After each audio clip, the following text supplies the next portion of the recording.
او د بعضو کسانو د جواب نه سړی غلی پاتې شي کله ناکله د حیا د لاسه. د حیا صفت دی، دا خو درنوالی دی. او د هر چا مخ ته چې وردانګي او د هر چا په مخ کې چې خبرې کې او د هر چا په مخ کې د خپلې ډکوسلې ولي، دې ته خو بې ادبه ویلی کېږي، ده ته بې حیا ویلی کېږي.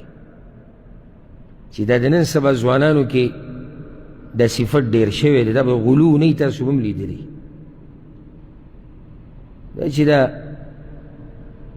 دا سوشل میډیا باندې چې تاسو دا کم هلکان ګورئ او د کم حالات روان دی او د جنکو څه خیال د دوی کې حیا ده؟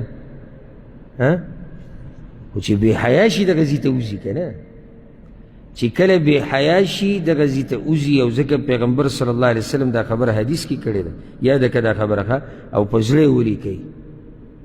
حیا انسان د ګناهونو نه منع کوي او د سپکو کارونو نه یې منع کوي. او چې حیا د پکې نه وه که نه، نو ته بیا هر څه کولی شي.